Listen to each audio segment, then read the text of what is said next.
ناي لقى حدا تأكيب على 8 بليون بتحلو زدما كيد خيدو ناي تجراي كتبا وعاقم زدا خم يكبل بريزيدنت تادس ورده تزارب الله بحوحات كم ستعيش زنقرو البورد تمت ببيت فردي استبين الأجد كم دا يقبل مقلات وتسامع الله إيجيبيا بالعلي إرترايان توصل زلا سقوم تمنقالي مبتاخ دبلوماسيا وركب إرتران إيجيبيا مخانو تقاليتيم إيجيبيا سومالي لاند أفلوتوت بكالي تهاجر كتكون كم تخل ما تنتن تقاليتيم علوم سلام تعناها بيتسب كل ميديا نساعات زحزنا محبريتات بقند نتبتات فليمنايم نسنا مكتتالكم بخبر بمعدام ناب زرزر مبيلنا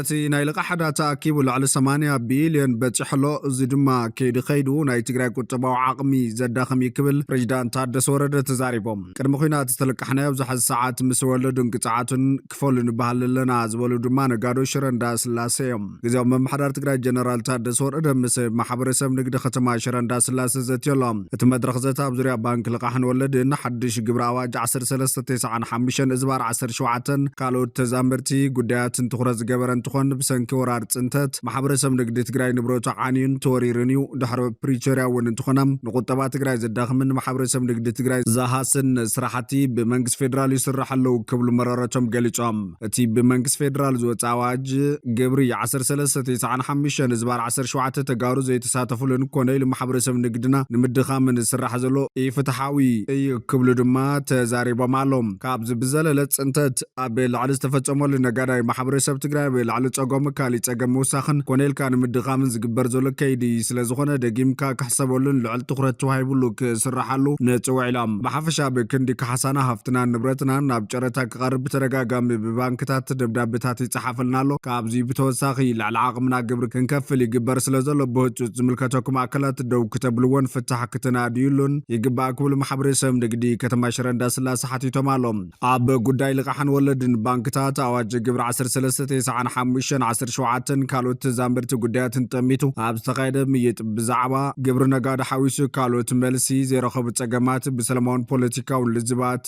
نمفتح تعري جبر مهلاو بريزيدنت غزاو بمحدار تግራይ جنرال تادس ورده غليصلام ناب مزنت انتمص كاب زحزكم عمامات حد بسلمون بوليتيكاو منغد صقمات تግራይ مفتحيو زبل جنرال تادس وردم لوم يكون صباح بتخرت كم بسرح للرغاغيصم ناي بانكታት عداب زملكت مس بيراو بانكي بانك نغدي ኢትዮጵያን كالوت زملكتو ማዕከላትን بترغاغام ዝርባትና ተግበረ ከም ጸናሐን ማዕላቢ ክሳብ ዝረክብ በሰላማውን ፖለቲካውን ለዝብ ዝግበር ጻዕሪ ቀጻል ምዃኑን አብርሄላም ኣብ ትግራይ ዘይተፈትሑ ጸገማት ብዙሓት በምዃኖም ግብር ምስ ከፈልቲ ግብሪ በምርድዳን በፍትሐውነትን ምእካብ ጸገማት ትግራይ ንምፍታሕ ወሳኒ ምዃኑን አገንዝባላም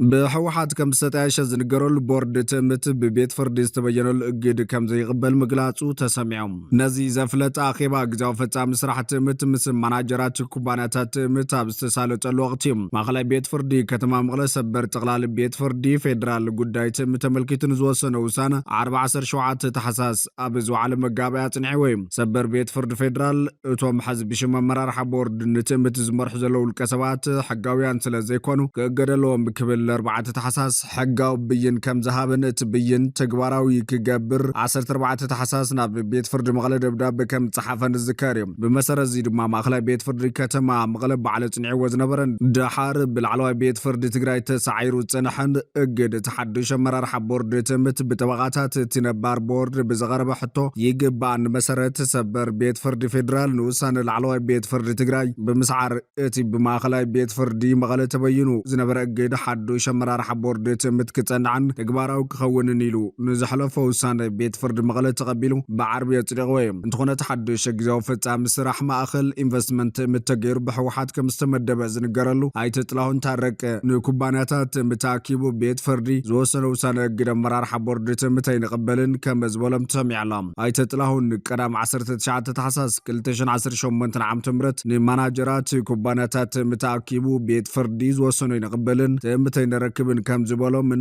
እቶም መናጀራት በጎኖም መበገሲዮም በኋላ ዝተፈላለ ይኹን ቤት ፍርዲ ዝወሰነ ውሳነ ከመይ ጌርና ኣይንቅበልን ንብል ሒሳብ ባንኪ ክእገድ እንድዩ እዚ ኣይኸውንን ካሊእ መፍትሒ ኣምፂ ዝብል ምላሽ ከም ዝሃብዎ እዩ ዝሕበር ኣብቲ እዋን ኣይተ ጥላሁን ገሊኦም መራሕቲ ኩባንያ ከም ሱርጉና ማይጨው ፓርቲክል ቦርድ ወዘተ ዝበሉ ደገፍቲ ስምረት እዮም ትእምተይ ነረክብን ዝብለኩም ዘለኹ ናይ ውልቀ ርእይቶ ኣይኮነን ናይ ውድብ ውሳነ እዩ ስለዝኾነ ፈፂምኩም ምስን በየነ ከይትራኸቡ ክብል ትእዛዝ ኣመሓላሊፈሎ ተባሂሎም ጉዳይ ትካላት ምትቀጻል ዕጩኸ እንታይ ክኸውን ይኽእል ዝብል ሕቶ ድማ ብኸይዲ ግዜ ዝምልሶ ጉዳይ ኮይነሎም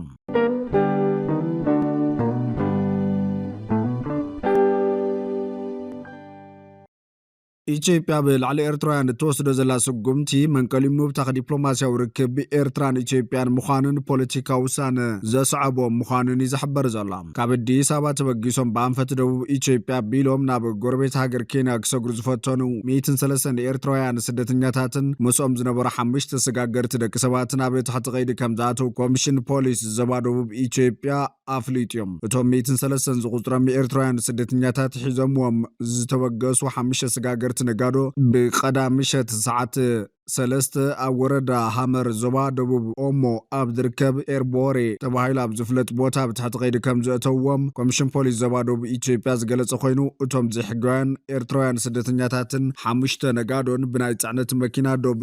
ኬንያ ሰጊሮም ናብ ኬንያ ከኣቱ ኣብ ዝፈተኑሉ ሰዓት ከም ዝሓዝዎም ይዝግለጽ ኮሚሽን ፖሊስ ዞባ ደቡብ ኢትዮጵያ ብሓበሬቱ ኣብ መንጎ ትካላት ጸጥታ ክልልን ፌደራልን ድሕሪ ዝተገበረ ክትትልን ምልዋጥ ሓበሬታን ነቶም ደቡብ ክሰግሩ ዝፈተኑ 103 ኤርትራውያን ስደተኛታት ምስ ሒዞምዎም ዝተበገሱ ነጋዶ ኣብ ቀይዲ ንምእቶም ከም ዝተኻለ ብመንገዲ ዳይሬክተር ሓበሬታን ስልያን ኮሚሽን ፖሊስ ክልል ኮማንደር ጌታነህ ወለትሃና ኣቢሉ ንዶይቼ ቬለ ኣብ ዝሃቦ ሓበሬታ ዝጠቐሰ ኮይኖም ኣብ ሰዓት ኣብ ትሕቲ ቀይዲ ምህላዎም ይዝገልጽ ኮማንደር ጌታነህ ወለትሃና ኣብ መግለጺኡ እቶም ኤርትራውያን ስደተኛታት ኣብ ዝሓዚ እዋን ኣብ ትሕቲ ቀይዲ ኣትዮም ምህላዎምን ፖሊስ ኣብ ልዕሊ እቶም ኤርትራውያን ስደተኛታት ሒዞምዎም ዝተበገሱ ነጋዶ ዕፃ ፋርስን ተወሳኺ ምርመራታት የካይድ ከም ዘሎ ብምጥቃስ ገና ብምርመራ ምህላዎም ዘረድኡ ኮይኖም ኣብ መንጎቶም 103 ኤርትራውያን ስደተኛታት ብርክት ዝበሉ ህፃናትን ደቂ ኣንስትዮን ምህላዎም እዩ ዝተረኸበ ሓበሬታ ወሲኹ ዘረድም ድሕሪ ውዕል ፕሪቶሪያ ምስ መንግስቲ ኤርትራ ናብ ግሉጽ ናይ ቃላት ኩናት ዝኣተወ መንግስቲ ኢትዮጵያ ኣብቲ ሃገር ሰላማዊ ናብሮ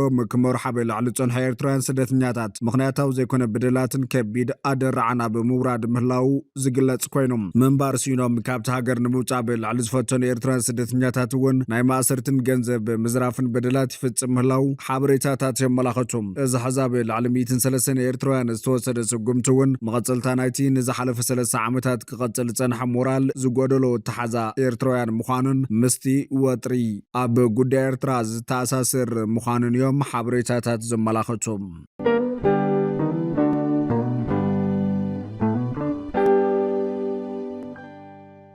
ኢትዮጵያ ንሶማሊላንድ ኣፍሉጠት ካልእቲ ሃገር ክትከውን ከም እትኽእል ተንተንቲ ገሊፆም እስራኤል ንሶማሊላንድ ወግዓ ኣፍሉጦ ድሕሪ ምሃባ ብዛዕባ መጻኢቲ ሃገር ሶማልያ ነቲ ዞባን ዓበይቲ ሕቶታት ክለዓል ጀሚራ ኣላ ሶማል ቱርኪ ግብፂ ጅቡቲ ሕብረት ኣፍሪካ ከምኡውን ካልኦት ሃገራት ዓረብን ኣፍሪካን ነቲ ስጉምቲ ብትሪ ይቃወምኦ ኣለዋ ብኣንጻሩ ሶማሊላንድ ካልኦት ሃገራት እውን እስራኤል ስዒበን ተመሳሳሊ ስጉምቲ ክወስዳ እናፀዓረት ትርከብ ፕሬዚዳንት ሶማሊላንድ ዓብድራሕማን መሐመድ ዓብድላሂ በጎኑ ታሪኻዊ ህሞት ክብል ነተሓድሽ ሃንደበታዊ ምዕባለ ገሊፅዎሎም ካልኦት ሃገራት ንሶማሊላንድ ኣፍሉጦ ክባየን ክብል እውን ዘለዎ ተስፋ ኣሚቶሎም ይኹን እምበር ተንተንቲ ሚድያን ፖለቲካን ጽልዋ ስጉምቲ እስራኤል ኣብቲ ዞባ ብዛዕባ ዘሕድሮ ጽልዋን ካልኦት ሃገራት እውን ተመሳሳሊ ስጉምቲ ክወስዳ ድየን ኣብ ዝብል ዝተፈላለየ ግምት እናሃብ ይርከቦም ቀዳማይ ሚኒስትር እስራኤል ቤንጃሚን ኔታንያሁ ምስ ፕሬዚዳንት ሶማሊላንድ ብቴሌፎን ኣብ ዝገበሮ ዝርርብ ንትራምፕ መልእኽቲ ከም ዘመሓላለፈሉን ሶማሊላንድ ኣብ ስምምዓት አብርሃም ክትጽምበር ከም ዝጻዕርን ኣፍሊጦሎም ዕለተ ሰኒ ናብ ኣሜሪካ ኣትዩ ዘሎ ኔታንያሁ ምስ ፕሬዚዳንት ትራምፕ ኣብ ፍሎሪዳ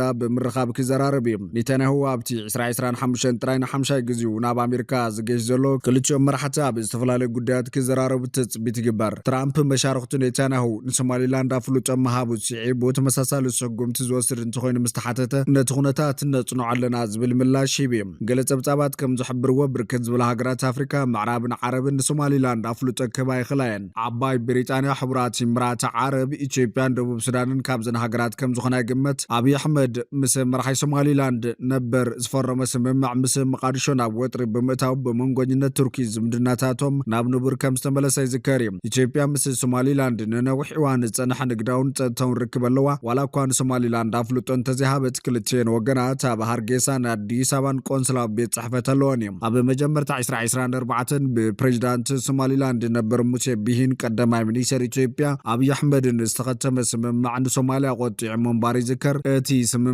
ግን ዛጊድ ፍሬን ቀዳማይ ሚኒስትር አብይ ኢትዮጵያ ብዝኾነ ይኹን ዋጋ ኣፍ ደገ ባሕሪ ከም እትረክብ ተደጋጋሚ ቃላት እዮም። ኢትዮጵያ ሶማሊላንድን ሓባር ረብሓን ዝምድናን ኣለወን። ምናልባት ሶማሊላንድ ነዚ ዝምድና ተጠቒማ ኣፍልጦ ክትረክብ ትኽእል እያ። ሶማሊላንድ ካብ ካልኦት ሃገራት ኣፍልጦ ክትረክብ ምስ ጀመረት ነዚ ጉዳይ ብግምት ክተእቱ ተፅቢት ይግበር ክብል ክኢላ ሓጊ ሶማሊላንድን ተንታኒ ፖለቲካን ጉሌድ ዳፋቅ ንቢቢሲ ገሊፆም። ኣብ 2004 ቀዳማይ ሚኒስትር ኢትዮጵያ ነበር መለስ ዜናዊ ምስ ኣባል ባይቶ ብሪጣንያ ሎርድ ዴቪድ ትሪስማን ኣብ ዝገበሮ ወግዒ ኢትዮጵያ ንሶማሊላንድ ኣፍልጦ ዝሃበት ቀዳመይቲ ሃገር ኣይክትከውንን እያ ግን ድማ ሳልሳይ እውን ኣይክትከውንን እያ ክብል ገሊጹ ነይሮም። መለስ ነዚ ከም ዝበለ ትሪስማን ኣብ 2010 ኣብ ቻታም ሃውስ ለንደን ኣብ ዘስማዕ መደረ እዩ ዕላው ገይሮም። ነፍስሔር መለስ ኢትዮጵያ ንሶማሊላንድ ኣፍልጦ ዝሃበት ካልእቲ ሃገር ንምግባር መደብ ከም ዝነበሮ ዘመልክት እዮም። ኢትዮጵያ ካብ ጎረባብቲ ሃገራት ሶማሊላንድ ኣዝያ ኣገዳሲትን ኣፍልጦ ክትህብ እትኽእልን ምዃና ጉሌድ ይጠቅስ። ብኻልእ ወገን ድማ በዓል ስልጣን ሶማልያ ነበርን ተንታኒ ፖለቲካን መሐመድ ሙኽታር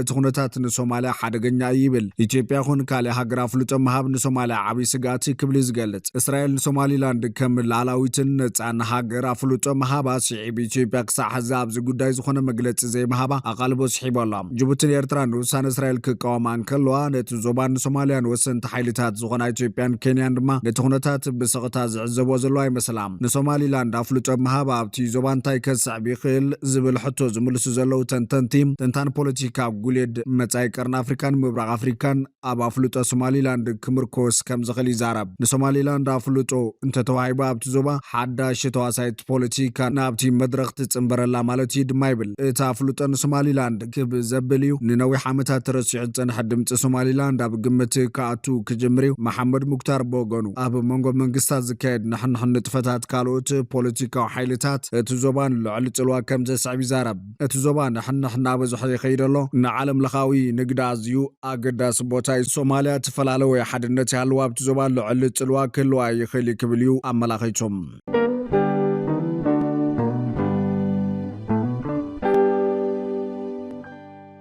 ፈትዋትን ክብራትን ቤተሰብ በኩል ሚድያ ንሰዓት ዝሓዝናዮም ሓበሬታታት ነቶም ክትከታተልዎም ዝጸናሕኹም ይመስሉ ነይሮም። ንሰናይ ምክትታልኩም ብምምስጋን ኣብ ዝቕጽል ብኻልኦት ሓበሬታታት ክሳብ ንራኸብ ንምድለዋትና ላይክ ሸር ንሚድያና ሳብስክራይብ ብምግባር ቤተሰብ በኩል ሚድያ ኹኑ።